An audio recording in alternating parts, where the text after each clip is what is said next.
षष्ठम स्कंद में श्री सुखदेव जी महाराज कह रहे हैं, नाम की महिमा का वर्णन श्री सुखदेव जी ने किया है। प्रेम से कहिए राधे राधे। नाम की महिमा, हम लोग कहते हैं एक बार वो राम का नाम ले ले या भगवान का नाम ले ले, फिर उसको आवागमन का चक्कर उसका खत्म हो जाता है, कहते हैं ना। तो अच्छा एक बात बताओ, क्या ये सही है कि एक बार नाम लेने से कल्याण हो सकता है क्या? ये सोचने की बात है। आज मैंने कह दिया राम, अब इसका मतलब हमें तो स्वर्ग मिलेगा ही, मिलना तो चाहिए क्योंकि हमने राम कह दिया।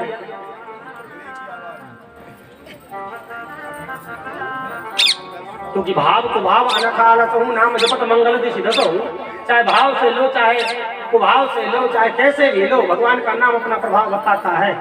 किस प्रकार से बताता है? कहते हैं जो करंट होता है ना, करंट या आग,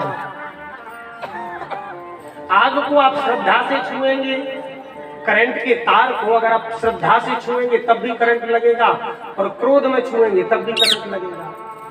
इसी प्रकार से भगवान का नाम है। अच्छा, जैसे करंट का तार लगा हुआ है यहां से वहां, और आप जाकर के कहें हम तो नमस्कार करेंगे और फिर छुएंगे, तो तार के सामने आप कहें हे करंट देवता, हम आपको नमस्कार करते हैं और आपके लिए हम नारियल भी फोड़ेंगे, 1.25 किलो लड्डू का भोग भी लगाएंगे, हम आपको छुएंगे, लगना मत। और फिर ऐसे श्रद्धा से तार छूना, लगेगा कि नहीं? लगेगा। अच्छा, अथवा क्रोध में, अरे करंट तूने अपने आप को क्या समझ लिया है, मुझसे बड़ा वीर थोड़ी होगा, मैं काट के फेंक दूंगा तुझे, और फिर क्रोध में आकर के तार को छूना, तो डर जाएगा क्या? करंट डर जाएगा? तो तब भी लगेगा।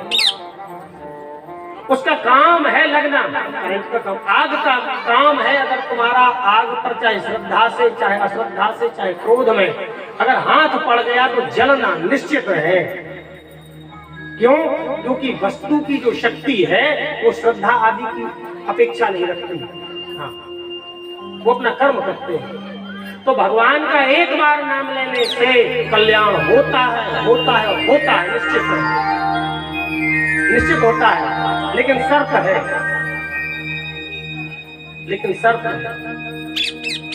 हमने भगवान का नाम लिया, हमारे समस्त पाप नष्ट हो गए, हो जाते हैं, लेकिन हम फिर पाप कर बैठे तो जो नष्ट पाप है ना वो भी बलिष्ठ हो जाते हैं। प्रेम से कहिए राधे राधे।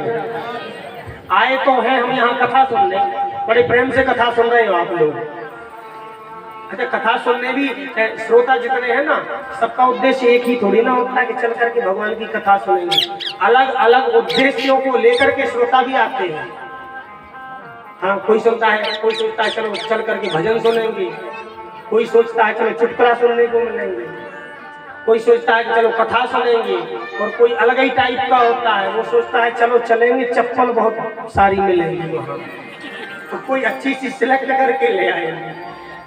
तो वो भी श्रोता है, वो भी बैठ जाते हैं कथा में।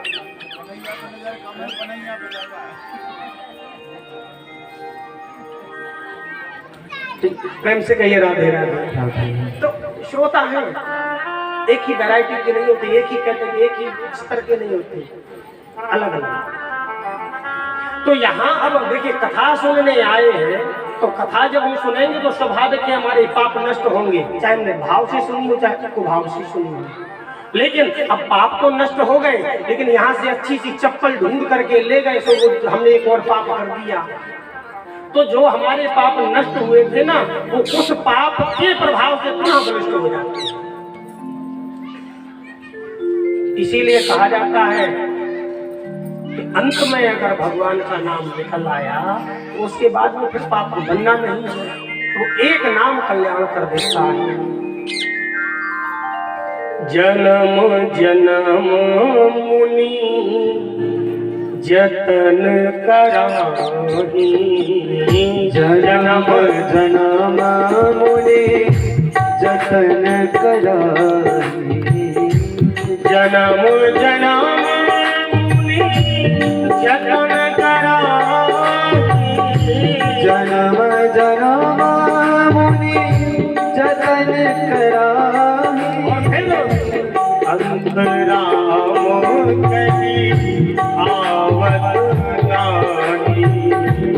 अंत राम कही आवत नाही अंत राम कही आवत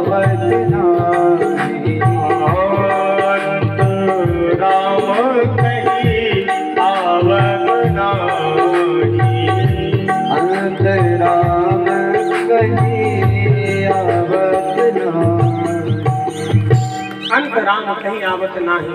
इस चौपाई के दो अर्थ है। एक तो है जन्म जन्म मुनि जतन कराही, अंत राम कहीं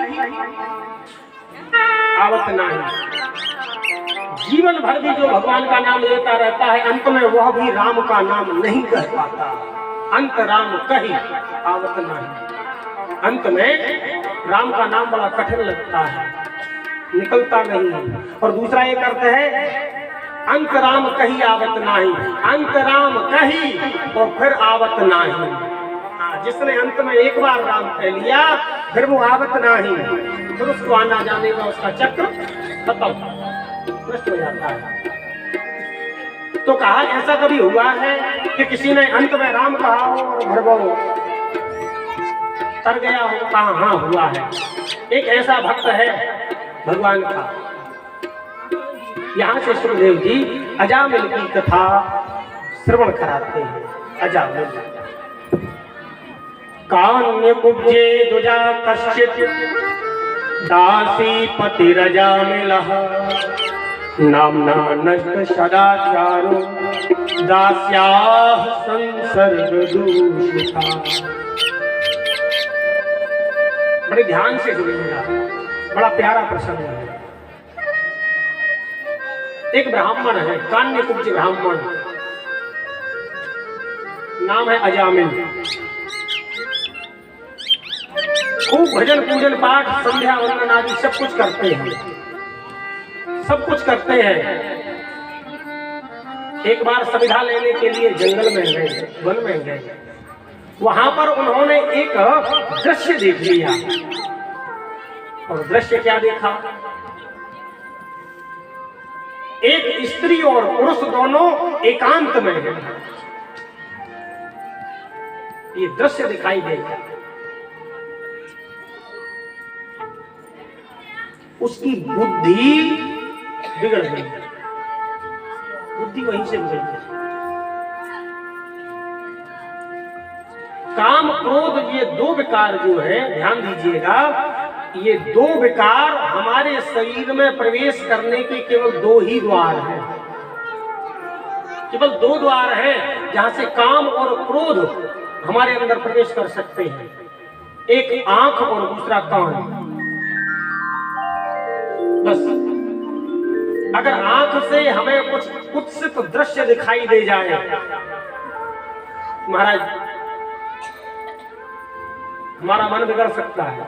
कोई आश्चर्य नहीं, किसी का भी मन बिगड़ सकता है। इतने बड़े भक्त अजामिल का बिगड़ गया। और दूसरा, कोई ऐसी बात हमारे कान में हम सुन लें, क्रोध क्यों आ जाता? किसी ने थोड़ा सा कुछ कह दिया, हमने सुन लिया तो तुरंत चढ़ बैठते हैं, उससे ऐसा कह रहा है। काम क्रोध प्रवेश करने के दो ही द्वार हैं, आंख और कान।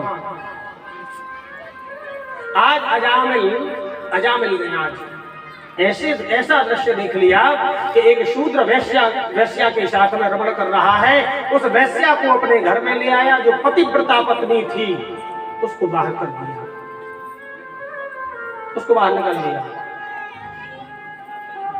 अब तो महाराज क्या है, उस वैश्या की इच्छा पूर्ति में ही लगा रहता है। उसने कहा आज हमें ये चाहिए, सारी की सारी संपत्ति नष्ट हो गई। उस स्त्री की इच्छाओं की पूर्ति नहीं कर सका अजामिल, संपत्ति नष्ट, परंतु उसकी इच्छाएं अभी भी है। अब पूर्ति कैसे करे? तो महाराज कहीं चोरी करता है, कहीं डाका डालता है, एक जो सद ब्राह्मण था महाराज, वो संग में फंस करके, कुसंग में फंस करके मदिरा का पान करने लगा, मांस भक्षण करने लगा, शिकार करने लगा, जितने विकार हैं सब उसके अंदर है। इसीलिए मैं परसों कह रहा था ना, संग जित संगो, संग का बड़ा असर होता है जी, बहुत जोर का असर होता है संग का। वैश्या के संग से जितने भी उसके सद्गुण थे नष्ट होते गए और दुर्गुणों का वह भंडार बनता गया। परंतु भगवान जिस पर कृपा करना चाहे, भगवान जिस पर कृपा करना चाहते हैं उसके घर में भगवान संत भेजते हैं। हाँ, संत भगवंत अंतर निरंतर नहीं। संत में और भगवान में हमें बिल्कुल अंतर नहीं मानना चाहिए, बिल्कुल अंतर नहीं मानना चाहिए। संत है अनंत गुण, अंत को न पावे जाको जाने, रति रंत को रीझे पहचान के। आज संत आए हैं, और जब संत आए हैं तो अजामिल घर में था नहीं, वैश्या घर में थी। महात्मा आए और कहा सीताराम दरवाजा खोलो, हमने सुना है कि ये ब्राह्मण का घर है और यहाँ बड़ा, आज हम यही भोजन करेंगे। उस वैश्या ने द्वार खोला, संतों का दर्शन किया, महाराज झर झर करके आंसू बहने लगे। आहा, आज हमारे घर में संत आए हैं, लेकिन देखो मेरा दुर्भाग्य, मैं इनकी सेवा भी नहीं कर सकती। मेरे द्वारा बनाया गया भोजन ये महात्मा करेंगे नहीं, मैं तो पतिता हूं। ये कितने बड़े दुर्भाग्य है कि आज साक्षात भगवत रूपी संत हमारे घर में आ गए और हम इनको भोजन की भी नहीं व्यवस्था कर सकते। आंसू बह उठे हैं। क्या बात है बेटी, तुम क्यों रो रही हो? सारी सच्चाई बता दी संतोष ने। हो, हाँ बेटी, हम तुम्हारे हाथ का भोजन तो नहीं करेंगे, लेकिन एक कोई बात नहीं, एक काम करो, तुम सूखा दे दो, सूखा अन्न जो है वो दे दो, हम बना करके ठाकुर जी का भोग लगा करके भोजन यहीं करेंगे। आज महाराज प्रसन्न हो गई है, वह प्रसन्न होकर के उसने सूखा सामान दिया है, महात्माओं ने भोजन बनाया है। तब तक अजामिल को देखा है उस वैश्या ने, दूर से आते हुए अजामिल कैसा आ रहा है महाराज? मरा हुआ हिरण कंधे पर टांगे और लेकर के आ रहा है। शिकार करने गया था, मार करके ला रहा है। दूर से ही देख लिया उस वैश्या ने और मन में सोचा कि अगर महात्माओं के बीच में ये ऐसा आ जाएगा तो महात्मा भोजन नहीं करेंगे। तो दौड़ करके गई है, तो क्या इसको यहीं फेंक दे तुरंत। महाराज चाहे कोई कितनी भी बड़ी पोस्ट पर क्यों ना हो, कोई कितनी भी बड़ी पोस्ट पर क्यों ना हो, चाहे एसपी हो चाहे कलेक्टर हो, लेकिन घर में नहीं चलती। घर में तो होम मिनिस्टर की चलती है। जैसे ही डांटा है फेंक इसको, घबरा तुरंत फेंक। क्या बात है, क्या करना है बताओ? इसको यहीं फेंको, तो चलो मेरे साथ पहले स्नान करो, आज संत आए हैं, चल करके उनको दंडवत प्रणाम करो। कौन आए हैं? अच्छा संत आए हैं, चलो कोई बात नहीं, चलो आज उन्हीं को लूटेंगे। अरे लूटना नहीं है उनको, तेरी तो बुद्धि है, ये पत्थर पड़ गए, उनको लूटना नहीं है, उनको प्रणाम करना है। स्नान किया है अजामिल ने, महात्माओं के पास में पूछा है अजामिल ने कहा, बता दिया था पत्नी ने, जाकर के प्रणाम करके कहना महाराज आपने बड़ी कृपा करी जो हमें दर्शन दिया। अजामिल की तो महाराज ये गलत कर्म करते करते बुद्धि भी उल्टी हो गई थी। तो अजामिल गया और महात्माओं से हमने हाथ जोड़ा और हाथ जोड़ करके कहता, महात्मा हमारी बड़ी कृपा है जो तुमने हमारा दर्शन कर लिया। तुरंत चुप कराया, चुप रहो तुम बोलो मत। कहा अब भोजन किया है, भोजन बना करके ठाकुर जी का भोग लगाया है, महात्माओं ने भोजन किया है। और भोजन के बाद में अजामिल से कहते हैं, अजामिल करो दक्षिणा। नियम है, संत ब्राह्मणों को घर में भोजन कराओ, दक्षिणा देना चाहिए। तो महात्मा ने कहा निकालो दक्षिणा निकालो। अजामिल कहता महाराज तुम भूत से पूत मांग रहे हो, अस हमारे प्रभु बड़ सेवकाई ले बासन बसन चुराई, हमने तुम्हारा लोटा सोटा लंगोटा नहीं छीना, यही हमारी दक्षिणा मान लो। हाँ नहीं तो हम उनमें से हैं कि दिखते ही सबसे पहले छीनते हैं, हमने तुम्हारा नहीं छीना, इसी को दक्षिणा मान लो। नहीं महात्मा है, कट्टर महात्मा है, दक्षिणा तो लेकर के जाएंगे। पत्नी आई है, वैसे आई, उसने कहा महाराज आदेश करो, क्या दक्षिणा चाहिए?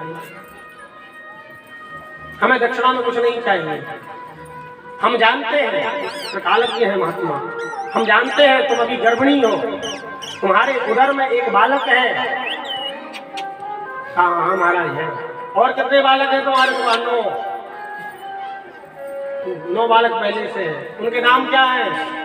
एक का नाम चिंटू, एक का नाम मिंटू, एक का नाम पिंटू, एक का नाम, यही तो नाम होते हैं। नाम होते क्या है? हम लोग नाम रख लेते हैं। एक जब छोटी छोटी सी बालिकाएं होती हैं, छोटी सी, उसका नाम हम लोग क्या रख लेते हैं? गुड़िया। बहुत अच्छी बात, गुड़िया देखने में भी लगती है गुड़िया सी। और जब वही गुड़िया बुढ़िया हो जाए तब, और फिर कहें कौन आया है? का गुड़िया बुआ आई है। गुड़िया बुआ, मुंह पोपला है, दांत है नहीं, और कहा कौन आई? गुड़िया बुआ आई है। नाम बड़ा सोच करके रखे जाते थे पहले, अब हम लोग जो आया मन में। अच्छा तो अपने यहाँ की एक और परंपरा लुप्त हो गई, मैंने देखा है। नामकरण संस्कार होता है, अपने यहाँ में होता है, रख लेते हैं नाम, रख लेते हैं, बस जो मन में आया तो रख लो। नामकरण संस्कार में ब्राह्मण को बुला करके स्वस्ति वाचन आदि करके पूजन किया जाता है, उसके बाद नामकरण संस्कार होता है। यह ब्रज में अभी भी है, ब्रज में आज भी नामकरण संस्कार विधिवत होता है, उस दिन हवन भी होगा। ये होना चाहिए, ये संस्कार है। 16 संस्कार है महाराज, 16 में से अब तो गिने चुने संस्कार रह जाएंगे। जन्म के पहले ही 2-3 संस्कार हैं, बालक का जन्म नहीं होता और संस्कार होते हैं, नाम ही पता नहीं क्या है। अब तो 2 रहेगा, एक विवाह और एक आग लगाने का संस्कार, बस 2 ही है, 2 ही बच्चे।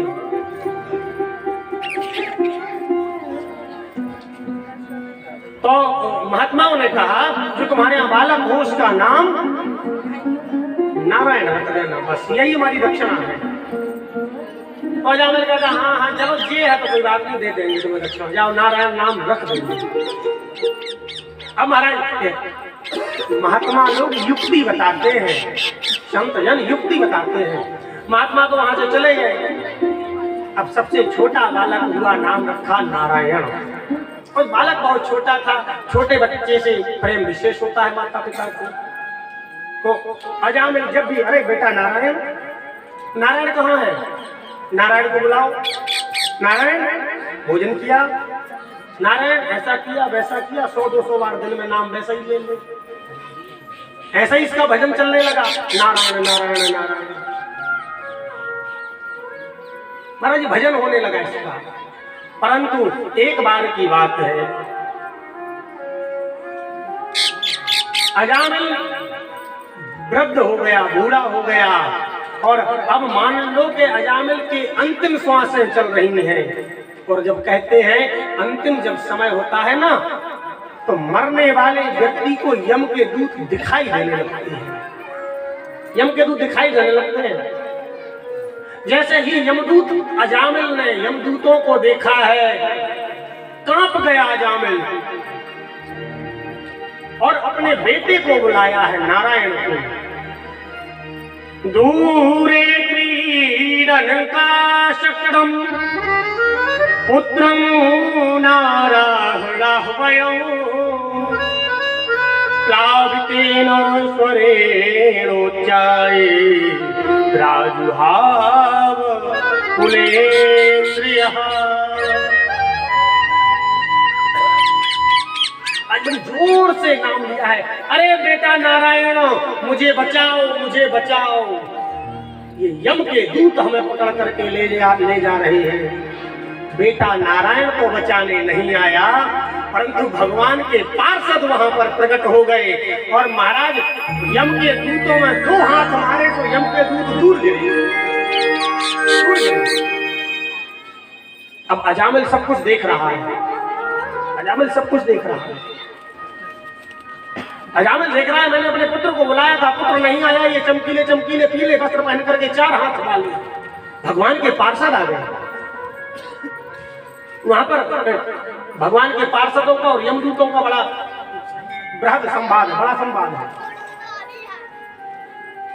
जब मार के भगाया है तो यम के दूत पहुंचे हैं यमराज के पास में और अपना दंड और पास फेंक दिया, हमें नहीं करनी तुम्हारी नौकरी, अब हमें तुम्हारी नौकरी की जरूरत नहीं है। क्यों? अरे पहले तो हमें देख करके लोग भय के मारे कांपते थे, अब तो मारने वाले आ गए, अब तो हमको ही मार के भगाने लगे लोग। पूरी बात बताई है।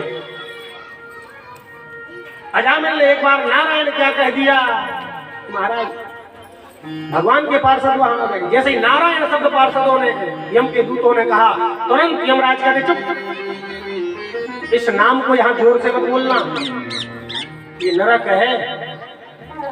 अगर तुमने इस नाम को जोर से बोल दिया तो नरक में हमारे जितने भी कैदी हैं महाराज सबके सब सुन करके भगवान के धाम को चले जाएंगे, हमारा तो बिजनेस ही बंद हो जाएगा, धंधा ही बंद हो जाएगा हमारा। इसलिए सांकेत्यम, संकेत में बात करना, जोर से नारायण का नाम मत लेना। तब अंत में उन्होंने पूछा कि अच्छा एक बात बताओ, हम पकड़ करके किसको लाएं? तब बताया है यमराज ने कि जो भगवान का नाम लेता हो उसको तो कभी पकड़ करके मत लाना। एक बार भी जो भगवान का नाम ले ले वह इस नरक का अधिकारी नहीं है। तो लाएं किसको? तब यमराज कहते हैं जेहवा नवपदि भगवत गुण नाम ध्येयं चेतश्च न स्मरति तच्चरणारविन्दौ कृष्णाय नो नमति यच्छिर एकदापि तानान यद्मसतो कृतविष्णुकृत्या। जिसकी वाणी कभी भगवान के नाम का गुणानुवाद नहीं करती है, ऐसे पुरुष को पकड़ करके यहाँ लाना। जिसके चित्त में कभी भगवान के नाम का स्मरण नहीं होता है, ऐसे जीव को यहाँ पकड़ करके लाना। महाराज बताया है सब। तो कहने का मतलब एक बार नाम लेने से भी जीव भगवत धाम को प्राप्त कर सकता है, एक बार नाम, लेकिन शर्त है कि उसके बाद में वह पाप न करे, पाप न करे। तो पाप अगर करता रहेगा, नाम लेता रहेगा तो चलती रहेगी गाड़ी। हाँ, प्रेम से कहिए राधे राधे। हम आपको वही बता रहे हैं कि नाम से पाप नष्ट होते हैं, और हम जब कहते हैं राधे राधे तो मुंह से निकल नहीं रहा है, ऐसे नहीं, पर प्रेम से राधे राधे।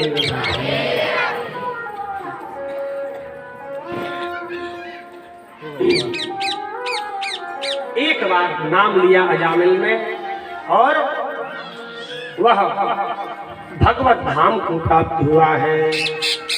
वृत्तासुर की बड़ी दिव्य कथा भागवत में वर्णन है।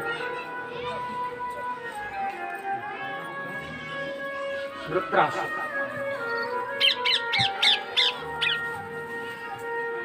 महाराज अब प्रश्न किया है श्री परीक्षित जी महाराज ने श्री सुखदेव जी से कि एक बात हमारी समझ में नहीं आई।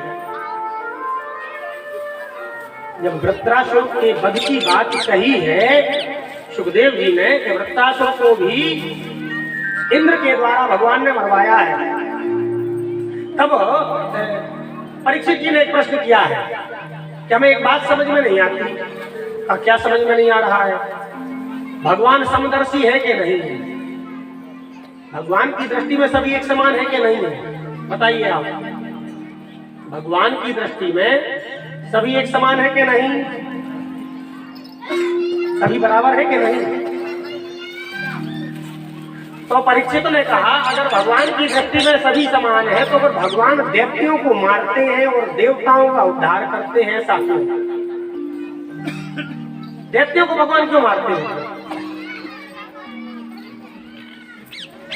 तब सुखदेव जी ने फिर कहा है कि देखो भगवान का जो स्वभाव है वो कैसा है।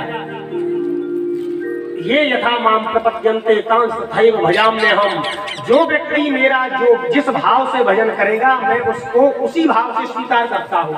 अब दैत्य प्रायः भगवान को शत्रु मानते हैं तो भगवान कहते हैं ठीक है भैया तुम हमारे शत्रु, और जो भगवान को अपना पिता मानते हैं तो भगवान कहते हैं ठीक है तुम हमारे बेटा। और वृंदावन में तो भगवान को ही बेटा मानने वाले जाता है। वृंदावन में जो सेवा होती है ठाकुर जी की वो बाल स्वरूप में होती है। बालक ठाकुर है, बिहारी लाल बाकी बिहारी लाल बालक है, तो लाला के रूप में बेटा के रूप में मानते हैं तो भगवान कहते ठीक है आप ही हमारे पिता हो। जो व्यक्ति हमें जिस भाव से मानेगा हम उसके उसी भाव को स्वीकार कर लेंगे, उसी भाव को। भगवान का ये स्वभाव है, उसी भाव को स्वीकार कर लेते हैं भगवान। लेकिन दैत्यों को भगवान केवल मारते नहीं है।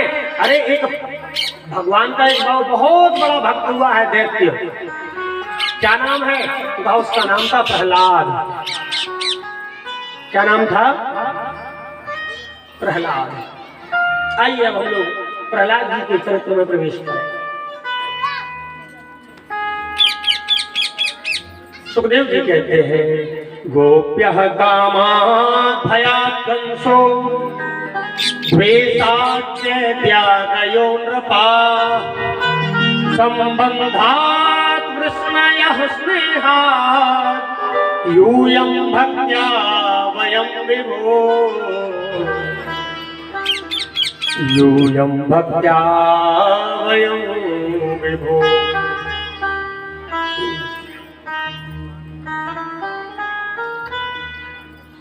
गोपियों ने भगवान को काम भाव से भजा है और भगवान को प्राप्त किया है।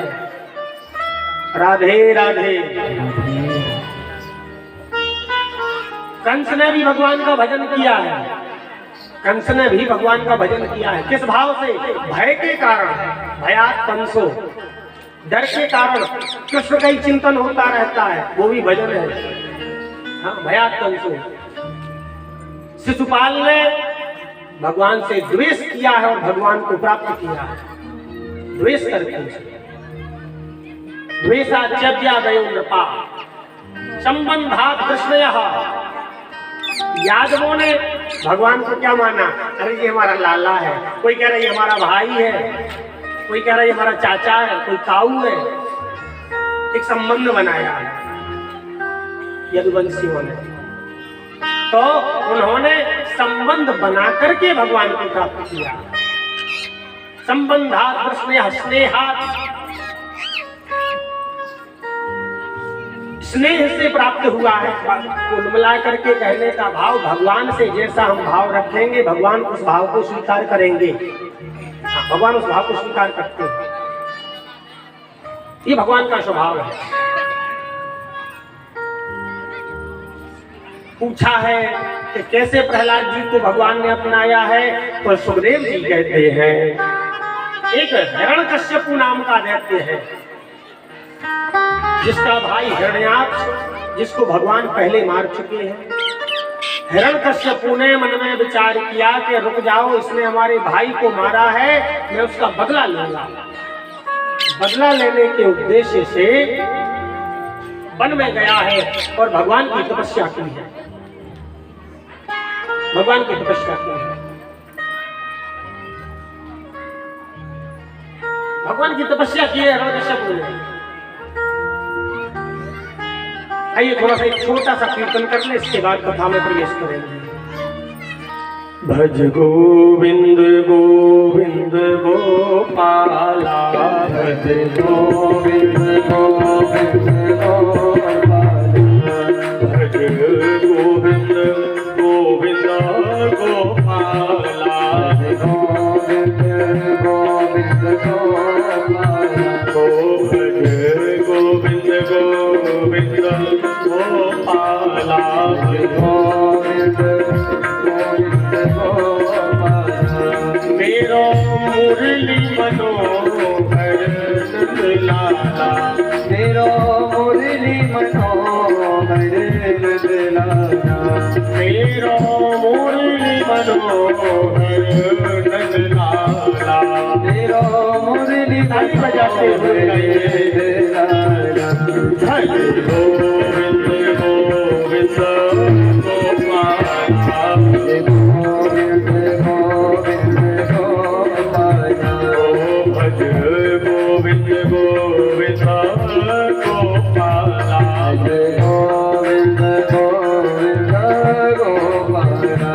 मेरो मुरली मनोहर नंदलाला, मेरो मुरली मनोहर नंदलाला, मेरो मुरली मनोहर नंदलाला,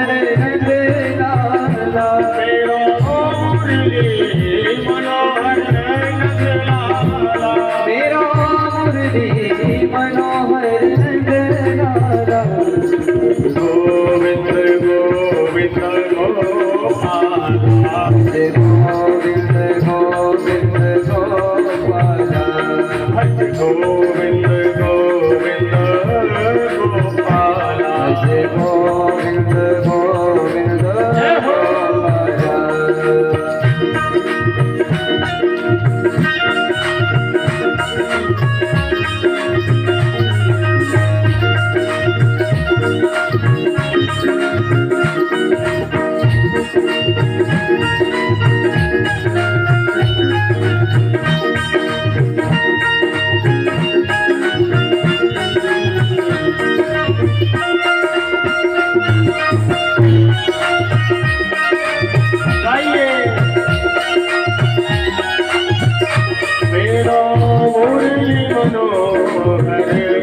मेरो मुरली मनोहर नंदलाला, मेरो मुरली मनोहर नंदलाला, मेरो मुरली मनोहर नंदलाला,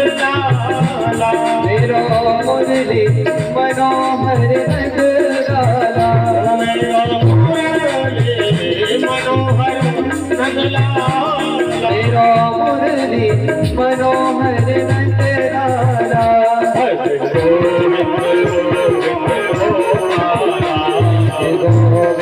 गोविंद गोपाला, भज गोविंद गोविंद गोपाला, भज गोविंद गोविंद गोपाला, गोविंद गोविंद गोपाला, मुरली मनोहर नंदलाला, मेरो मुरली मनोहर नंदलाला, मेरो मुरली मनोहर नंदलाला, मेरो मुरली मनोहर नंदलाला, भज गोविंद गोविंद गोपाला, भज गोविंद गोविंद गोपाला, गोविंद गोविंद गोपाला, भज गोविंद गोविंद गोपाला, गोविंद गोविंद गोपाला,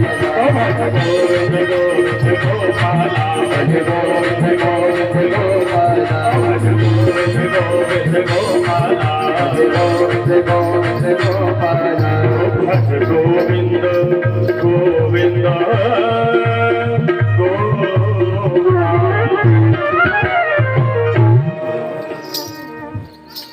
बोले भक्तवत्सल भगवान की पुनः मन को सभी लोग एकाग्र करें।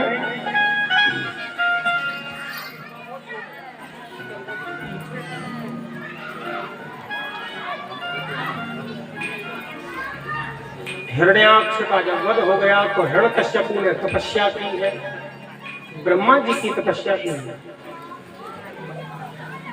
और एक तपस्या से महाराज इतने वरदान प्राप्त कर लिए हैं कि क्या कहा है। ये भी एक तरीका होता है, वरदान मांगने का भी एक तरीका है। कोई एक वरदान में सब कुछ मांग लेता है, और कई ऐसे होते हैं कि महाराज कई वरदान हो फिर भी कुछ नहीं मांग पाते।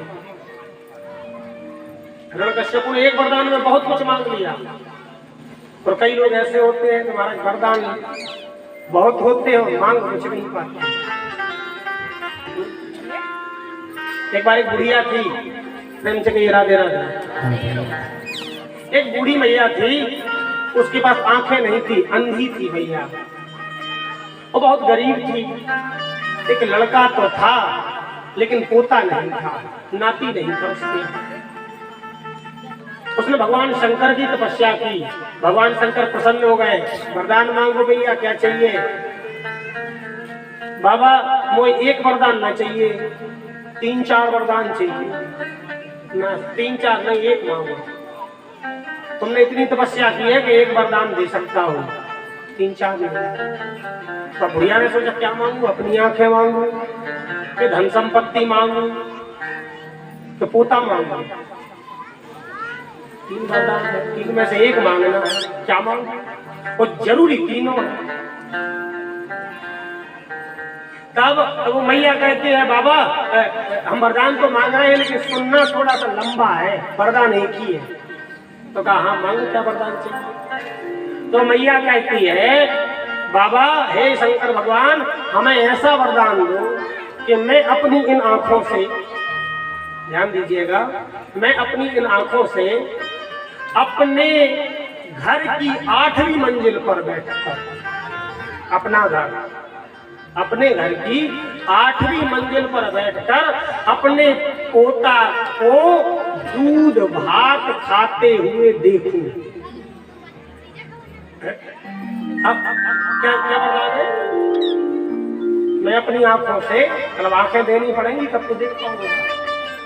अपने घर की 8वीं मंजिल, जिसका घर ही 8 मंजिल का है वो गरीब होगा क्या। और किसको खाते हुए देखूंगा, पोता को। तो एक वरदान से महाराज तीनों सब कुछ मांग लिया, एक वरदान में सब कुछ मांग लिया। तो कई ऐसे महाराज कई वरदान में कुछ नहीं मांग पाती, ऐसे भी है। एक बार क्या हुआ, एक वृद्ध व्यक्ति, उसकी पत्नी बूढ़ी मैया और उसका एक लड़का, वो भी गरीब थे, और जो वृद्ध था उसकी यहाँ आंखें नहीं थी, वो भी अंधा था। और तीनों ने कहा चलो भगवान शंकर की तपस्या करते हैं, तीनों वरदान मांग लेंगे कल्याण हो जाएगा। कहा ठीक है। तीनों ने तपस्या की, तीनों ने भगवान शिव की तपस्या की। सबसे पहले वृद्ध मैया के यहाँ शंकर भगवान पहुंचे, कहने लगे वरदान मांग लो क्या चाहिए। तो बूढ़ी मैया ने सोचा क्या मांगू क्या मांगू। एक काम करो बाबा, भगवान शंकर से कह रही बाबा एक काम करो, हाँ हमें जवान बना दो, हम बूढ़ी हो गई तो हमें पुनः युवावस्था दिला दो। अब बगल बगल में बैठे बैठे तपस्या कर रहे थे एक दूसरे की। तो भगवान ने कहा ठीक है तो खास जाओ, तुम जवान हो जाओ। अब बूढ़ा सुन रहा था, अरे राम राम देख इसने मेरी आंखें नहीं मांगी। बूढ़े ने सुना इसने मेरी आंखें नहीं मांगी, इसको चाहिए था भगवान शंकर प्रसन्न हुए तो सबसे पहले कहते हमारे पति की आंखें आ जाए, सबसे पहले तो ये मांगना चाहिए था। लेकिन इसने क्या मांगा तो मैं जवान हो जाऊं। रुक जा अभी बताता। अब शंकर भगवान पहुंचे बूढ़े के यहाँ, वरदान मांग लो क्या चाहिए। वो क्रोध में बैठा था, तो बोला हे शंकर भगवान हमें ऐसा वरदान दो कि जो मेरी पत्नी है ये कुतिया हो जाए।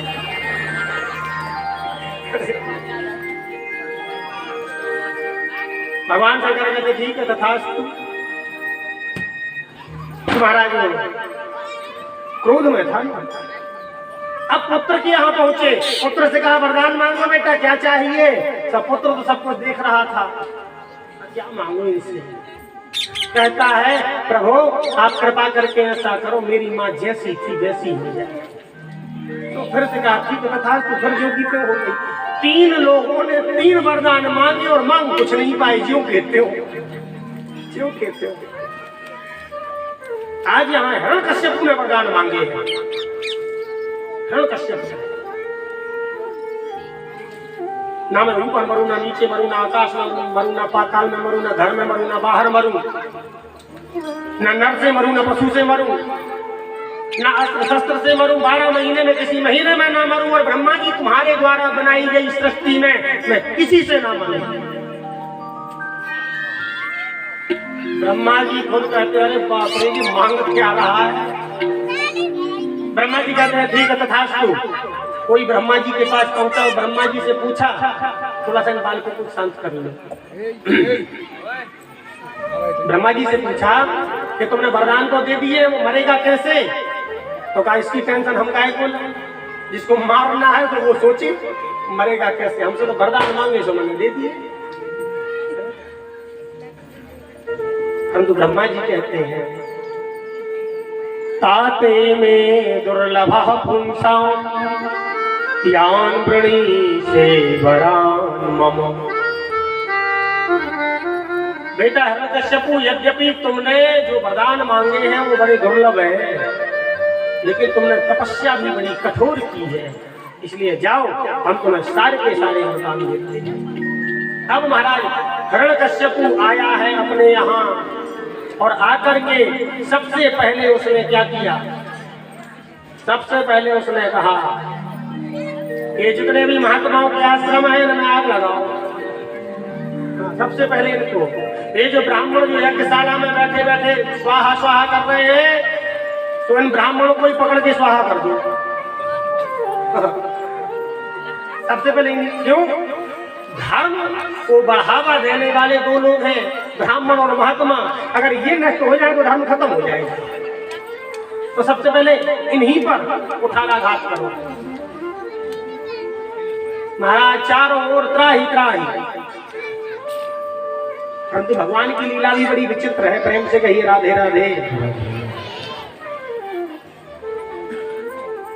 ह्राद अनुराग संघ्राद और प्रहलाद ये 4 पुत्र हैं हिरण्यकश्यप के। सबसे छोटे का नाम है प्रहलाद। प्रहलाद भगवान के बहुत बड़े भक्त हैं। भगवान की भक्ति में संलग्न रहते हैं, हमेशा भगवान की भक्ति करते हैं। गुरु जी के यहाँ शुक्राचार्य जी के पुत्र हैं संड और अमर। इनके विद्यालय में प्रहलाद को भेजा है, जाओ जाकर के वहां पढ़ाई करो। काफी समय हो गया, 6-7 महीने बाद प्रहलाद को लेकर के आए हैं संडामर को और कहा आज गोद में बैठाया है हिरण्यकश्यपु ने अपने पुत्र प्रहलाद को और पूछा है बेटा बताओ तुमने अब तक क्या सीखा। सबसे बढ़िया तुमने कौन सी विद्या सीखी है हमें बताओ।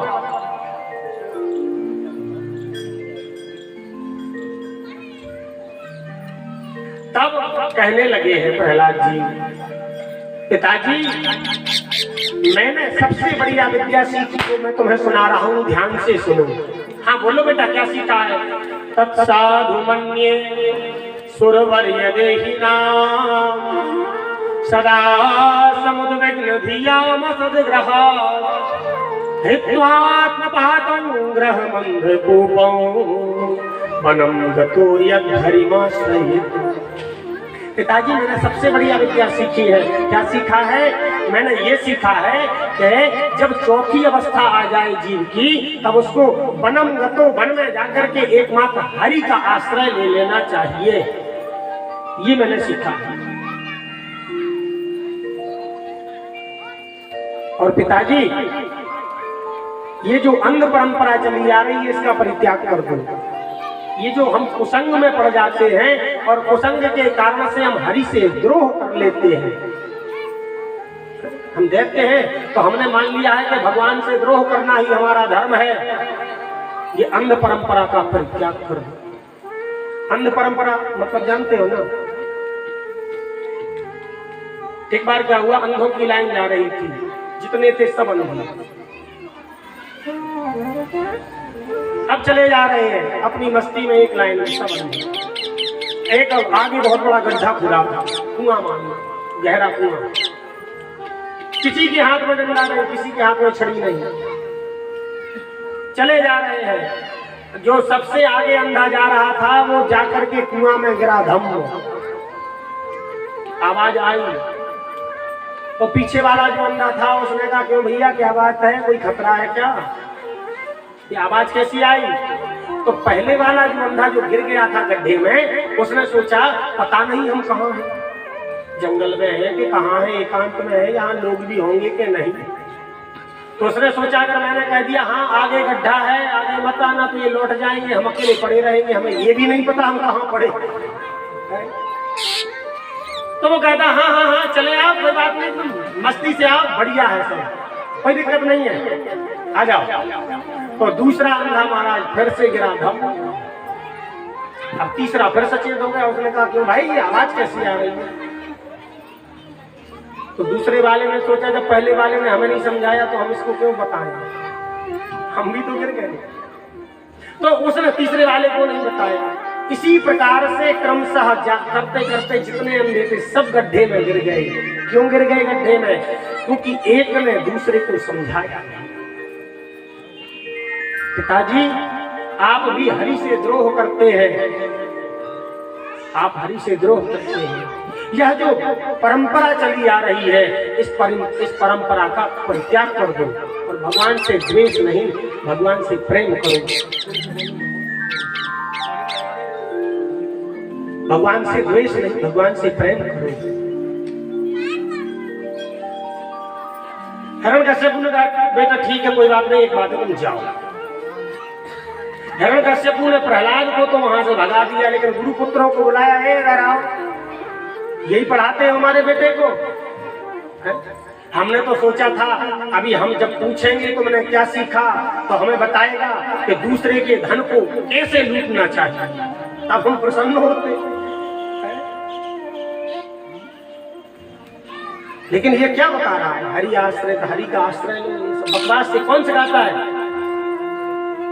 गुरुपुत्र कहते नमक प्रणीतम न पर प्रणीतम, न मैंने सिखाया और लगता है न किसी दूसरे ने सिखाया।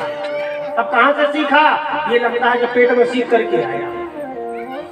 हाँ।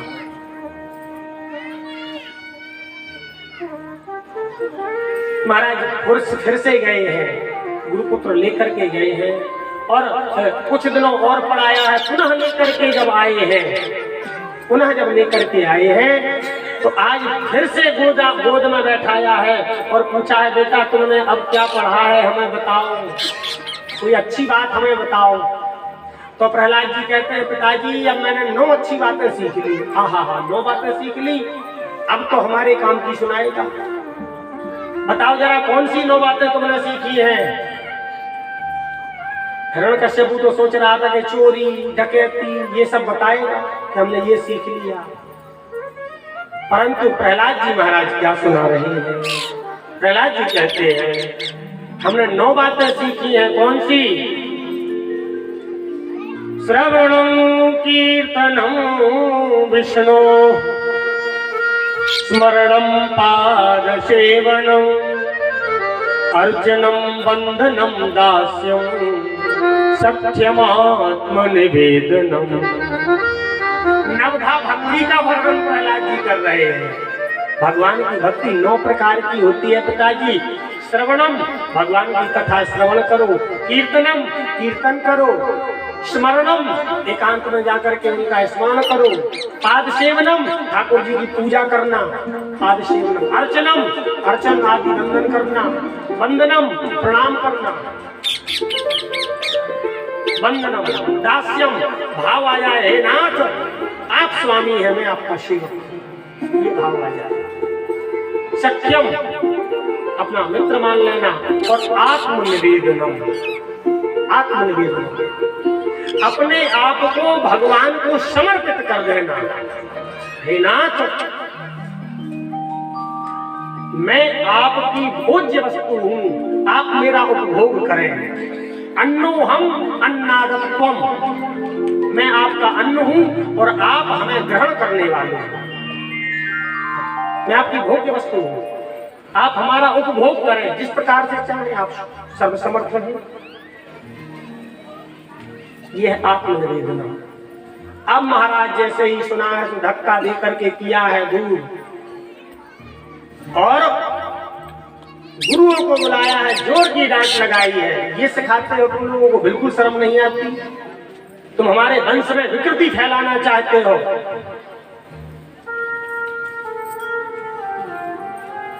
विकृति फैलाना चाहते हो।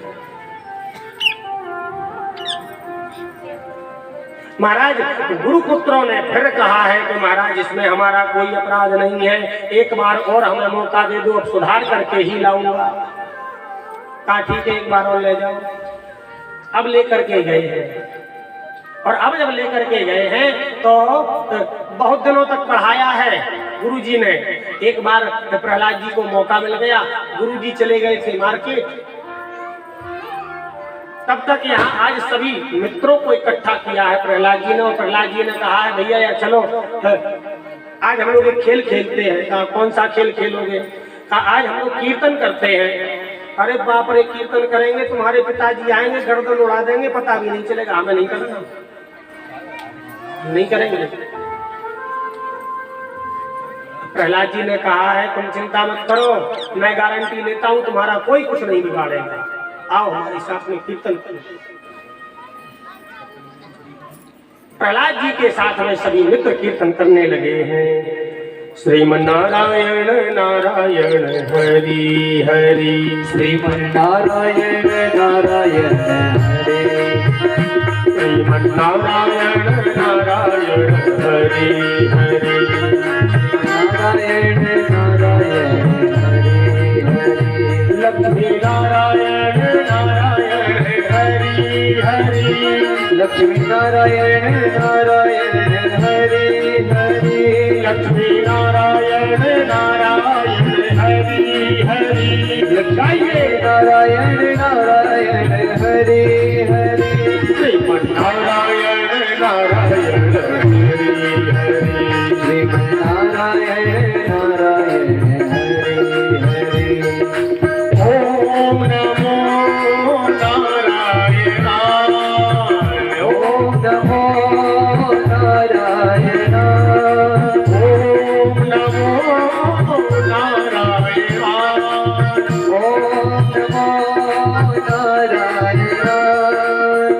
ओम नमो नारायण, ओम नमो नारायणाय, ओम नमो नारायणाय, श्रीमन्नारायण नारायण हरि हरि, श्रीमन्नारायण नारायण हरे, श्रीमन्नारायण नारायण हरि हरि, नारायण नारायण हरे हरे, लक्ष्मी नारायण नारायण हरि हरि, लक्ष्मी नारायण नारायण हरे हरे, लक्ष्मी नारायण नारायण हरि हरि, लक्ष्मी नारायण नारायण हरे हरे, नारायण नारायण हरि हरि, श्रीमन्नारायण नारायण हरे हरे, नारायण नारायण हरि हरि, नारायण नारायण हरे हरे।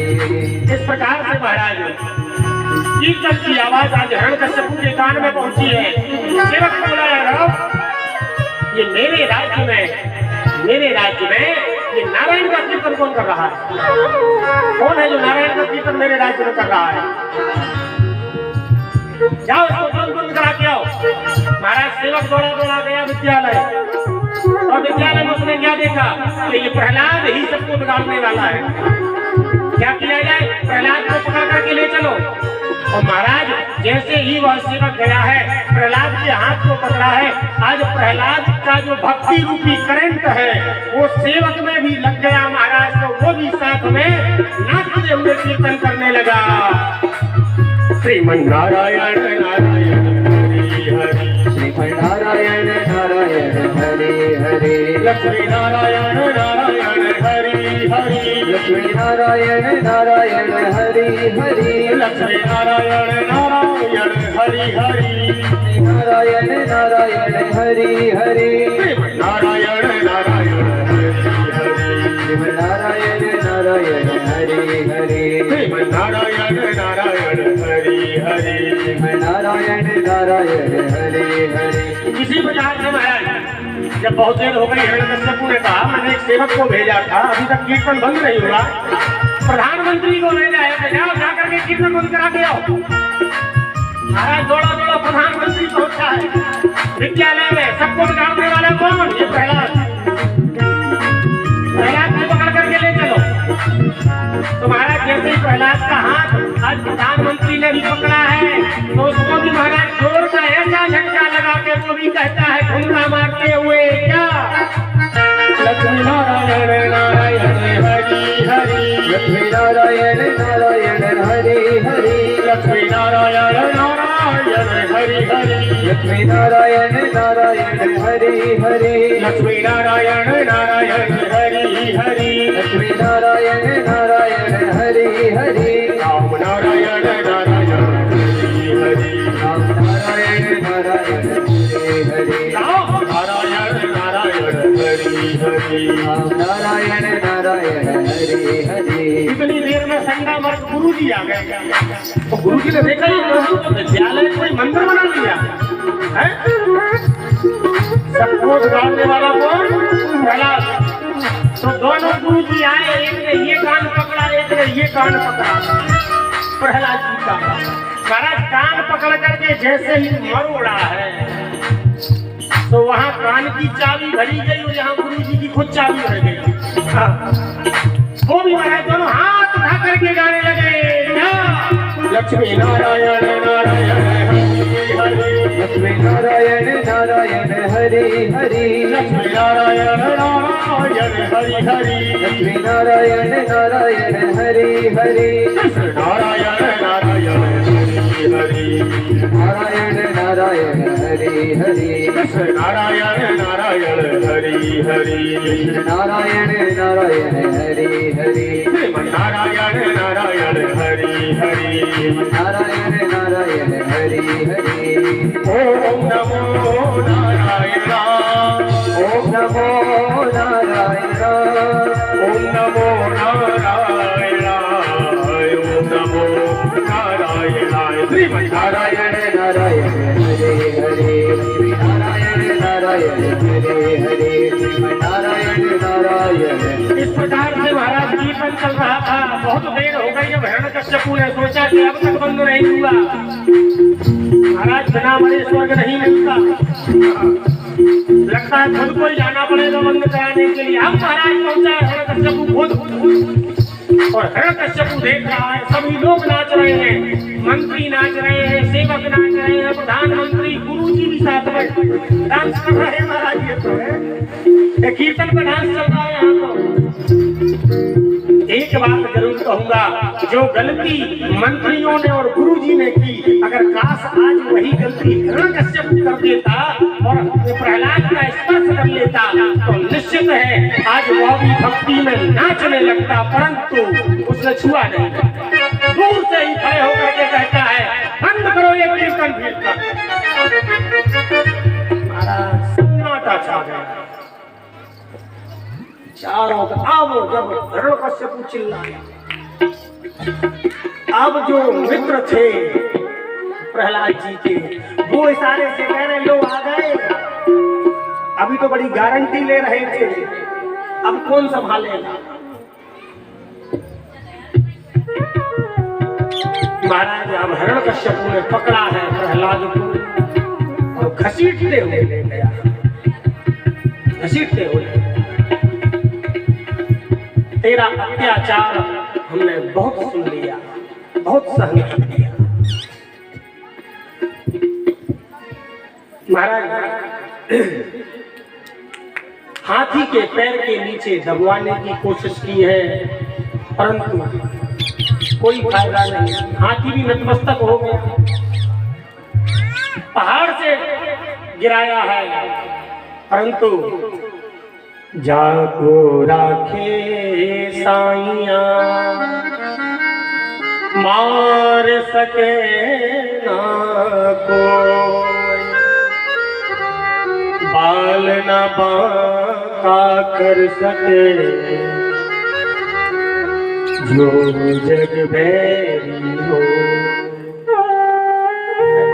इसका कोई क्या बिगाड़ सकता है जिसको भगवान रखना चाहते हैं। पहाड़ से गिराया है, कारागृह में डाल दिया, भोजन बंद कर दो, स्वयं लक्ष्मी भोजन का थाल लेकर के आती है, स्वयं लक्ष्मी आती है।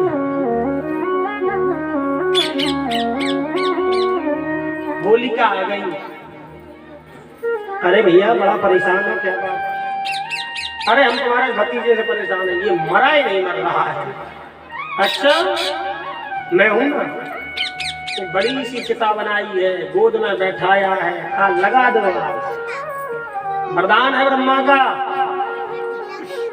तुम जलोगी नहीं आग में। आग लगाई महाराज, आई थी बुआ जलाने को, पर बुआ खुद धुआं हो गई, मर गई। और तभी से फिर होली शुरू हो गई, तभी से होली चलती है। हिरण्यकश्यपु ने जब देखा कि ब्रह्मा का वरदान भी इसके सामने फीका है, अब क्या किया जाए? आज महाराज भरी सभा में खड़ा किया है और कहा तू बता मरता कौन है?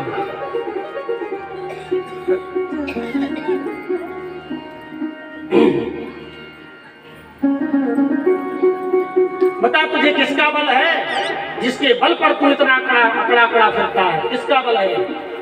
हाँ प्रहलाद जी कहते हैं सबई बलम बलिनाम चा परेशान। पिताजी मुझे उसी का बल है जिसका बल सारी दुनिया में फैला है, उसी का बल मुझे है। अच्छा तो बताओ रहता कहाँ है? कहाँ रहता है? मैं उससे युद्ध करूंगा, पता कहाँ रहता है? तो कहा पिताजी आपने प्रश्न ही गलत कर दिया। कहा क्यों? आपने प्रश्न किया है कहाँ रहता है, और मैं आपसे पूछता हूँ वो कहाँ नहीं रहता है। सर्वत्र है, ईशावास्यमिदं सर्वं यत्किंच जगत्याम जगत। वही अभी जो हम लोगों ने गाया था, हरि व्यापक सर्वत्र समाना प्रेमोते प्रगट होहि में जान। वो सर्वत्र है, तुम्हें मुझे दिखाई क्यों नहीं देता? कहा महाराज पिताजी आपकी आंखों में मोतियाबिंद हो गया इसलिए दिखाई नहीं दे रहा है। मतलब मोह माया रूपी मोतियाबिंद आपकी आंखों में भरा पड़ा है, कहां से दिखाई देगा? मुझे दिखाई दे रहा है। बताओ कहाँ है? जब सर्वत्र है तो क्या इस खंभे में है? तो कहा हाँ है। माया न दृश्यते, मुझे क्यों नहीं दिखता? आपके पास में आंखें नहीं। महाराज जैसे ही प्रहलाद ने कहा कि हाँ इस खंभे में स्तंभ में है, आज हिरण्यकश्यपु ने महाराज मस्तिष्क ऐसे बनाया है और पास में जाकर के जैसे ही उस स्तंभ में प्रहार किया है महाराज, जोर का शब्द हुआ है, ऐसी भयंकर गर्जना हुई है, सिंह भागने लगा है। बड़ा विचित्र और विकराल स्वरूप धारण करके आज भगवान उस खंभे से प्रकट हुए हैं।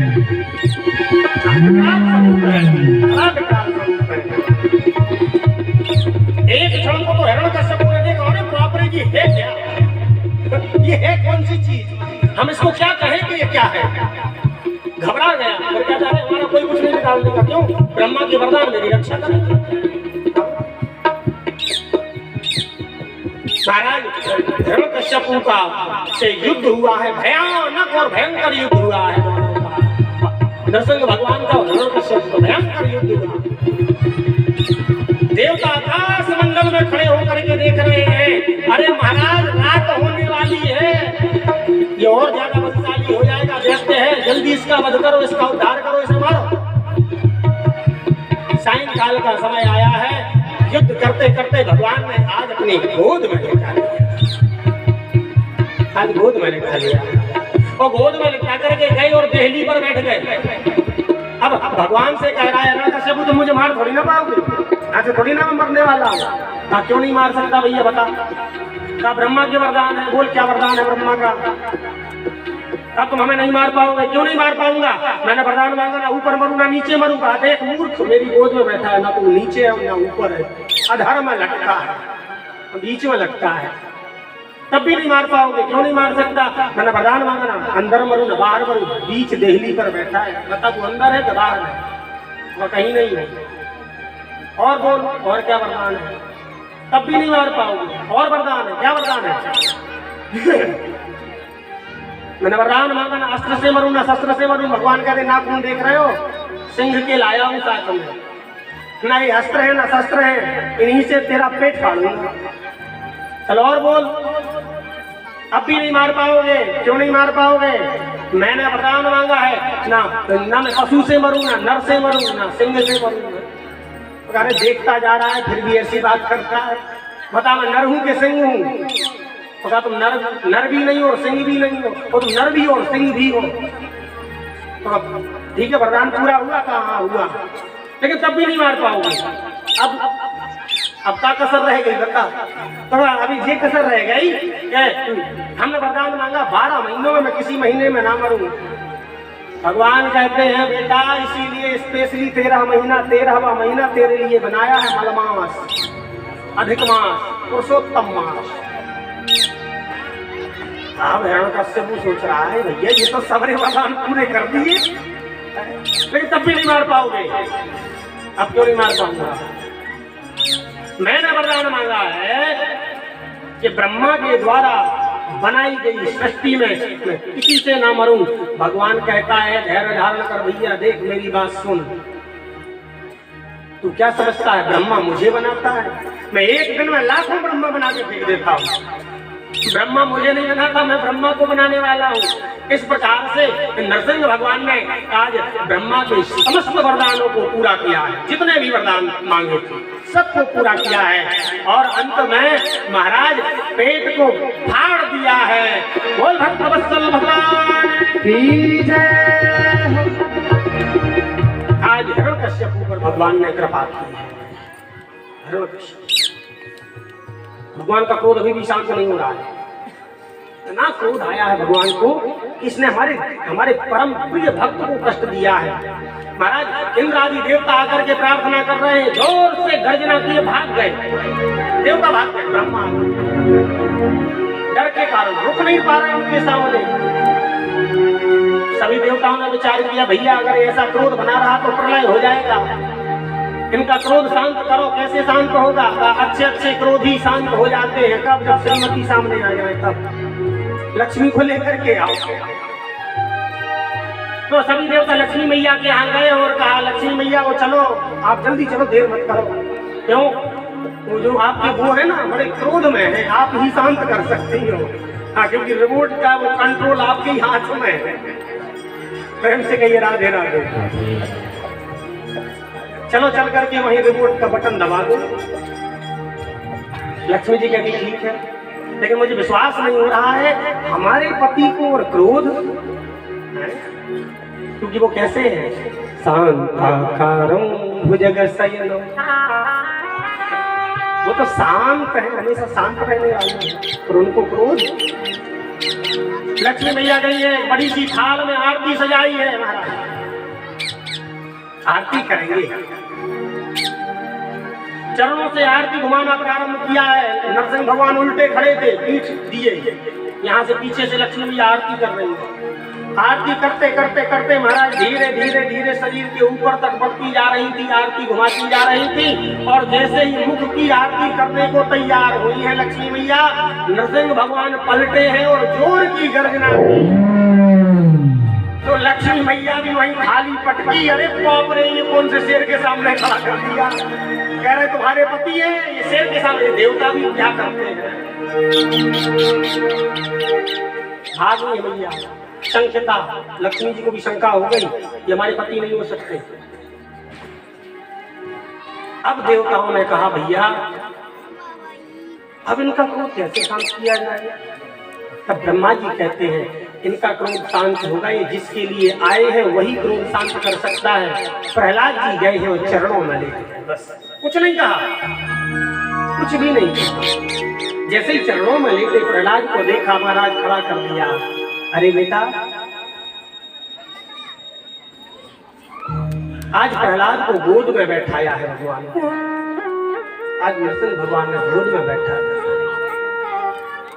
और मैं क्या बताऊं, आज भगवान नरसिंह रोते हुए प्रहलाद से क्षमा मांग रहे हैं। नरसिंह भगवान रो रहे हैं प्रहलाद के सामने, हाथ जोड़े नरसिंह भगवान ने। नरसिंह भगवान प्रहलाद से कह रहे हैं, नरसिंह पुराण में वर्णन है, कहते हैं क्वेदम बपुः पचवयः सुकुमारमेतत् क्वे मां प्रमत्तदारुण यातनास्ते नालोकितं विषममेतद्भूतपूर्व जन्तव्यमंग यदि मे समये विलम्बः। आज प्रहलाद के सामने नरसिंह भगवान हाथ जोड़े हैं, बेटा बेटा मुझे क्षमा कर दो, मुझसे बहुत बड़ी गलती हो गई। नरसिंह भगवान जो कार्य मैंने आज किया, ये कार्य मुझे बहुत पहले कर देना चाहिए था।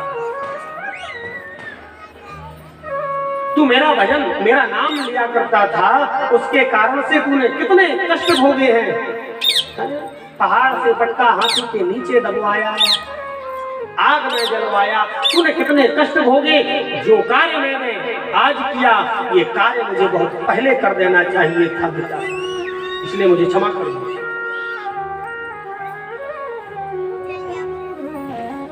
बोले प्रभु प्यारे प्रिय कोमल तिहारे अंग, असुर न मारे मम नाम एक गाने में। गिरी पे गिरायो पुनि जल में डुबायो, हाय अग्नि में जलायो कमी राखी ना सताने में। उड़ते लगाए लपटाए कहे बार बार, करुणा स्वरूप बने करुणा दिखाने में। मंजुल मुखार बिंदु चूम चूम कहे प्रभु क्षमा करो पुत्र मोहे देर भई आने में। क्षमा करो पुत्र मोहे देर भई आने। अंत तो घटता महाराज।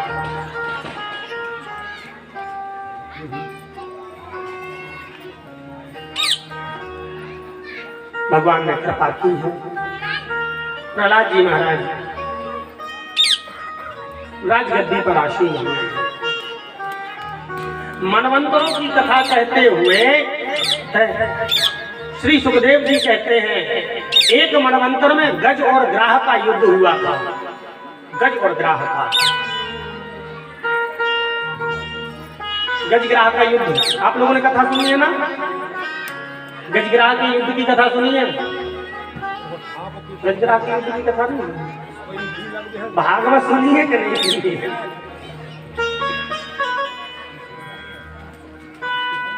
एक उन्मत्त गजग्राह करता था, त्रिकूट पर्वत पर स्नान करने गया है। एक बलवान ग्राह ने पकड़ लिया, बलवान ग्राह ने पकड़ लिया। ध्यान दीजिएगा, उस हाथी का बड़ा लंबा चौड़ा परिवार था, कई पत्नियां थी और कई बच्चे थे, कई बच्चे थे। जब बलवान ग्राह ने हाथी के पैर को पकड़ा है, वह कह रहा है अपने बच्चों से, अपनी पत्नियों से, मुझे खींचो, मुझे किसी ने पकड़ लिया है। महाराज हजारों वर्ष तक सबके सब एक तरफ ताकत लगा रहे हैं और वहां बलवान ग्राह एक तरफ खींच रहा है। प्रेम से कहिए राधे राधे। बच्चे छोड़ करके चले गए। अब पिताजी तुम तो बूढ़े हो गए हो, तुम्हें तो कुछ दिन में जाना ही है, तुम्हारे चक्कर में हम थोड़ी बूढ़े हो जाएंगे खींचते खींचते। बच्चे छोड़ करके चले गए। ये हम सबकी कथा है, ध्यान दीजिए। बच्चे छोड़ करके चले गए। अब उसकी जो पत्नियां थी उन्होंने भी कहा देखो अब आप तो जैसे हो तो हो ही, आप अकेले तो हो नहीं, बच्चों का ख्याल कौन रखेगा, तो हमें भी जाना पड़ेगा। पत्नियां भी छोड़ करके चली गई। अब गज ने सोचा अरे राम राम राम राम, जिनके लिए हम जीवन भर सब कुछ करते रहे, अंतिम समय में वही उन्हीं ने साथ छोड़ दिया। हमें बड़ा विश्वास था पुत्र अंतिम तक साथ निभाएंगे, बीच मझधार में छोड़ करके चले गए। अरे पुत्र ना निभाए कोई बात नहीं, पत्नी तो जीवन संगनी होती है, वो तो साथ देगी, परंतु उसने भी नहीं दिया। अब वैराग्य हुआ। बिल्कुल यही दुर्दशा हमारी है। गज और ग्राह की कथा आप सोच लेना, अब समय नहीं है बहुत ज्यादा, कथा बहुत होती है और समय बहुत कम होता है, इसलिए इसका बिल्कुल विस्तार बिल्कुल भी नहीं करूंगा, बहुत संक्षिप्त रूप से कह रहा हूं। अब भगवान से प्रार्थना करता है, हे गोविंद हे गोपाल, अब तो जीवन हानि है प्रभु, अब मुझे आपके अतिरिक्त और किसी का आश्रय नहीं है। प्रार्थना करता सूर उठाकर, भाई हाथ तो उठा नहीं सकता, हाथी है गज है, सूर उठाई है ऊपर और सूर को ऊपर उठा करके कहता है, हे गोविंद हे गोपाल अब तो जीवन हार, हे गोविंद हे गोपाल अब तो जीवन हार, हे गोविंद हे गोपाल अब तो जीवन हार, हे गोविंद हे गोपाल अब तो जीवन हार, हे गोविंद हे गोपाल अब तो जीवन हारे, हे गोविंद हे गोपाल अब तो जीवन हारे, हे गोविंद हे गोपाल अब तो जीवन हारे, हे गोविंद हे गोपाल अब तो जीवन हारे, हे गोविंद राखो शरण अब तो जीवन हारे, हे गोविंद राखो शरण अब तो जीवन हारे, हे गोविंद राखो शरण अब तो जीवन हारे, हे गोविंद राखो शरण अब तो जीवन हारे।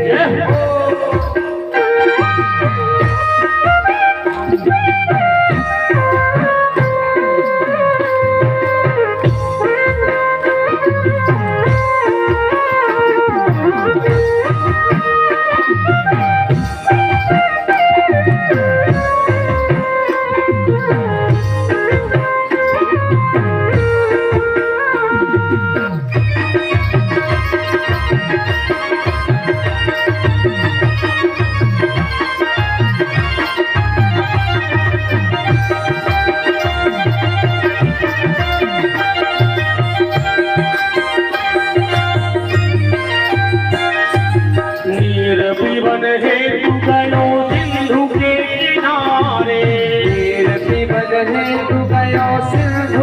किनारे, तीर पीवन हे तू गयो सिंधु के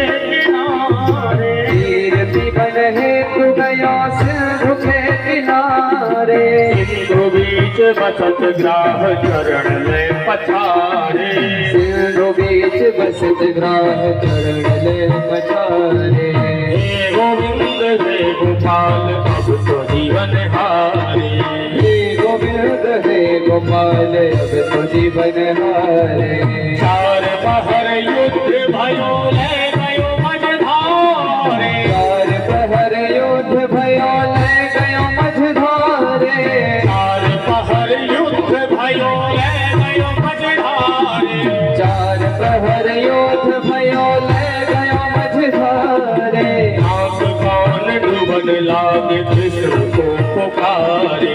नाथ कान डूबन लगे कृष्ण को पुकारे। नाथ कान डूबन लगे कृष्ण को पुकारे।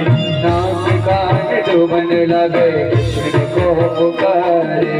हे गोविंद हे गोपाल अब तो जीवन हारे। हे गोविंद हे गोपाल अब तो जीवन हारे।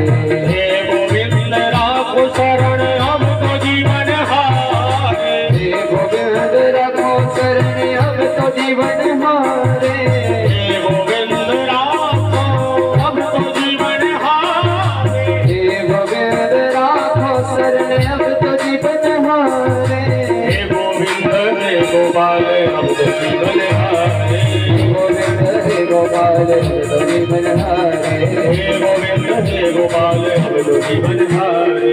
हे गोविंद हे गोपाल अब तो जीवन हारे। हे गोविंद हे गोपाल अब तो जीवन हारे। हे गोविंद हे गोपाल प्रार्थना करिए। हे गोविंद राम शरण अब तो जीवन हारे। हे गोविंद राम शरण अब तो जीवन हारे। अब तो जीवन हारे। अब तो जीवन हारे। अब तो जीवन हारे। अब तो जीवन हारे। अब तो जीवन हारे। इस प्रकार से जब गज ग्राह का युद्ध हुआ है, गज ने प्रार्थना की है, भगवान आए हैं और ग्राह का वध किया है, गज का उद्धार किया है। समुद्र मंथन की कथा का भी वर्णन है इसी स्कंद में है। समुद्र मंथन हुआ। समुद्र मंथन में सबसे पहले जहर निकला, भगवान शिव ने पान किया है, तभी से नाम पड़ गया नीलकंठ। बोले नीलकंठ भगवान की। महाराज लक्ष्मी आदि भी 14 रत्न समुद्र मंथन से प्रकट हुए हैं।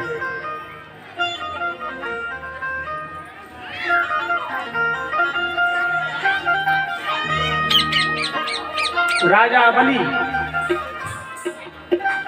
एक राजा है नाम है बलि, उन्होंने तीनों लोगों पर अपना अधिकार जमा लिया। देवता आदियों को खदेड़ करके भगा दिया, स्वर्ग आदि से भगा दिया। अब देवता अपनी माँ के पास पहुंचे हैं। अदिति, अदिति मैया देवताओं की माँ है, कश्यप उनके पिता हैं देवताओं की। मैया से कहा, माँ तो तुम ही कुछ कर सकती हो, हमारी गद्दी हमें दिला दो, स्वर्ग का सिंहासन हमें प्राप्त हो जाए। बस आप लोग थोड़ी देर और विराजमान रहे, कथा निर्धारित समय पर विराम हो जाएगी, चिंता न करें। प्रेम से कही राधे राधे। महाराज कश्यप महात्मा के पास में मैया अदिति पहुंची है और उन्होंने पूछा है ऐसा कोई व्रत बताओ जिससे हमारे पुत्र फिर से इंद्र पद को प्राप्त कर सके। तब उन्होंने कहा, ठीक है, तुम अयोव्रत करो। अयोव्रत तुम जब करोगी तो तुम्हारे यहाँ एक पुत्र उत्पन्न होगा और वह पुत्र इंद्र आदि को पुनः उनके राज्य पर स्थापित कर देगा। अयोव्रत किया है, उसके फलस्वरूप आज एक दिव्य बालक ने जन्म लिया है। और वह दिव्य बालक कौन है? बोली वामन भगवान की जय हो। वामन भगवान तुम वामनम दृष्ट्वा मोदमानाम हर्षया कर्माणि कारयामासु पुरस्कृत्य प्रजापतिम्। वामन भगवान प्रकट हुए हैं। हाँ, जय हो जय हो जय हो।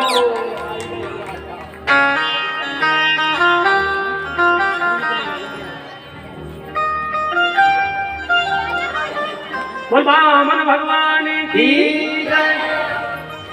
दिव्य दर्शन आप लोग दिव्य झांकी का दर्शन करेंगे। हाँ, वामन भगवान साक्षात वास्तव में ऐसे लग रहा है जैसे वामन भगवान ही आ रहे हैं क्या। बड़ा सुंदर स्वरूप है वामन भगवान का। यहाँ पर एक कुर्सी बिछा दीजिएगा। पीछे पीछे पीछे भैया। हाँ अच्छा, हाँ ठीक है, अभी आप लोग केवल दर्शन करिएगा, मौका सबको मिलेगा, अभी कोई नहीं आएगा, है ना। अभी पहले कथा सुननी है, इसके बाद में सब लोग चरण प्रसादी सब लोग बाद में करेंगे। पधारो पधारो विराज इधर ही करिए। महाराज वामन भगवान पहुंचे हैं बलि के यहाँ।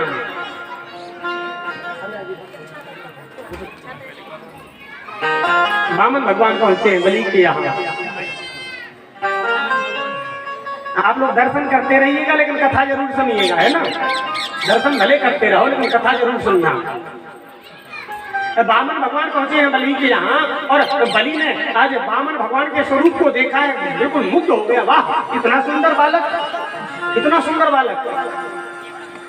बताओ बताओ महाराज, क्या चाहिए आपको, क्या चाहिए, कुछ लेंगे? तो कहा नहीं, मोह का छूना चाहिए, हमें कुछ नहीं चाहिए, तुम्हें कुछ तो ले लो। वामन भगवान से बलि ने कहा अगर आप कहें तो हम आपका विवाह करवा दें। अब नन्हे से वामन और बलि ने कहा तुम्हारा विवाह करवा दें, तो वामन भगवान ने भी कह दिया हाँ करवा दो, करवा दो, विवाह करवा दो। तो आपने कहीं छोरी देख रही है कि ढूंढनी पड़ेगी? तो कहा तो तुमको ढूंढनी पड़ेगी। तो लेकिन एक समस्या है, वामन भगवान कहते एक समस्या है विवाह में। क्या? अब देखो भाई, जब विवाह होगा तो रहने की भी व्यवस्था करनी पड़ेगी। तो वह चिंता मत करो, आपके लिए महल बनवा दिए जाएंगे। अरे वाह, बहुत बढ़िया बात। अच्छा एक बात और है, हाँ, अब जब रहने लगेंगे, विवाह हो जाएगा तो 100, 200, 1000, 500 बाल गोपाल भी होंगे। उस समय तो ऐसे ही बालक हुआ करते थे, 1000, 2000, 5000। तो कहा महाराज वो भी होंगे, तो उनकी व्यवस्था। कहा हमारा विद्यालय है, आप कहें तो एक अलग से विद्यालय खुलवा देंगे, जैसा आप कहें। ये भी ठीक है। कहा अब एक बात और बताओ, कहा 10-20 हजार बच्चे, जो भी बच्चे होंगे, अगर 2-4 मर गए तो रोएगा कौन? वामन भगवान कह रहे हैं अब इतने सारे बाल गोपाल होंगे, अगर 2-4 मर गए तो रोएगा कौन? तो कहा महाराज रोने वाले किराए पर थोड़ी आएंगे, रोओगे तुम, रोना तो तुमको ही पड़ेगा। तो वामन भगवान कहते हैं जो कार्य के अंत में रोना पड़े हमें वो नहीं करना है, विवाह नहीं करना है, हम विवाह नहीं करेंगे। आज वामन भगवान के स्वरूप को देख रहे हैं बलि, और कह रहे हैं ओ तेरी मंद मंद मुस्कनिया पे। आहा, कैसा सुंदर स्वरूप है कन्हैया का वामन भगवान के रूप में। ओ तेरी मंद मंद मुस्कनिया पे बलिहार प्यारे जो, बलिहार प्यारे जो, बलिहार प्यारे जो, बलिहार प्यारे जो। तेरी मंद मंद मुस्कनिया पे, तेरी मंद मंद मुस्कनिया पे बलिहार प्यारे जो, बलिहार प्यारे जो, बलिहार प्यारे जो, बलिहार प्यारे जो। तेरी मोर मुकुट लटकनिया पे, तेरी मोर मुकुट लटकनिया पे, तेरी मोर मुकुट लटकनिया पे, तेरी मोर मुकुट लटकनिया पे बलिहार प्यारे जो, बलिहार प्यारे बलिहार प्यारे जो, बलिहार प्यारे भगवान की।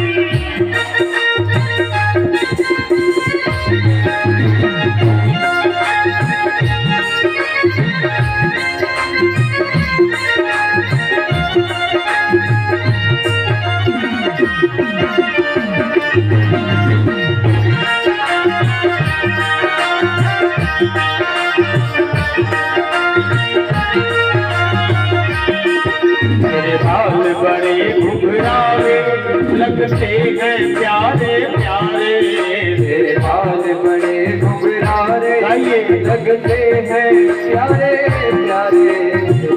वामन भगवान सामने बैठे हैं और अब हमारे का नृत्य करेंगे, है ना। तेरे बाल बड़े घुंघरारे लगते हैं प्यारे प्यारे, तेरे बाल बड़े घुंघरारे लगते हैं प्यारे प्यारे, तेरी तिरछी सी चितवनिया है, तेरी तिरछी सी चितवनिया है, बलिहार प्यारे जो, बलिहार प्यारे जो, बलिहार प्यारे जो, बलिहार प्यारे जो।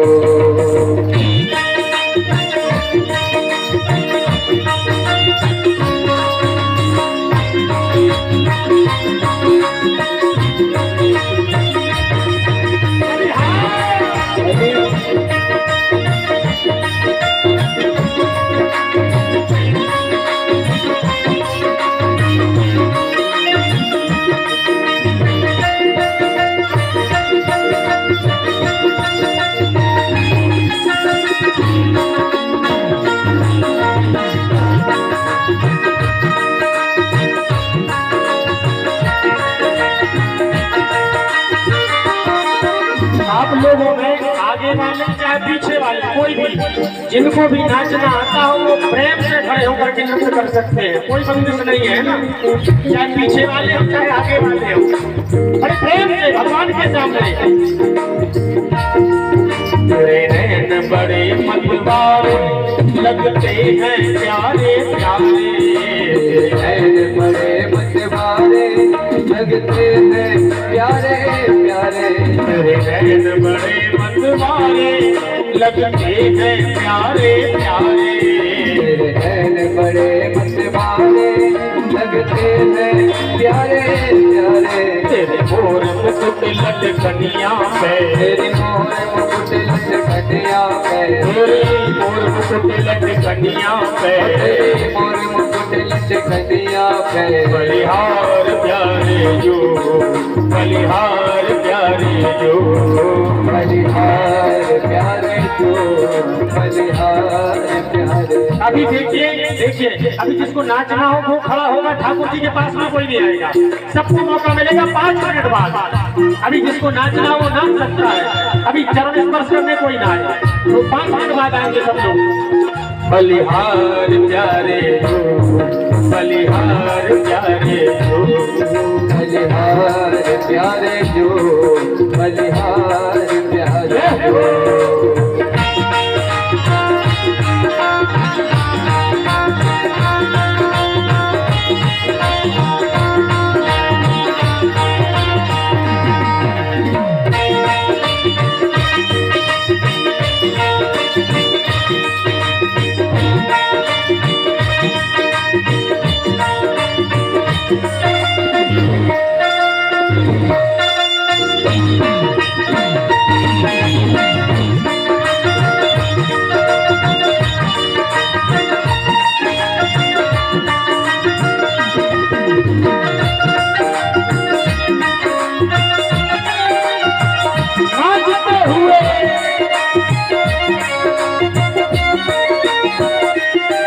तेरे गल वैजंती माला पीतांबर गम के न्यारा, तेरे गल वैजंती माला पीतांबर गम के न्यारा, तेरे गल वैजंती माला पीतांबर गम के न्यारा, तेरे गल वैजंती माला पीतांबर गम के न्यारा, तेरे पावन की पैजनिया पे, तेरे पावन की पैजनिया पे, तेरे पावन की पैजनिया पे, तेरे पावन की पैजनिया पे, बलिहार प्यारे जो, बलिहार प्यारे जो, बलिहार प्यारे जो, बलिहार प्यारे जो।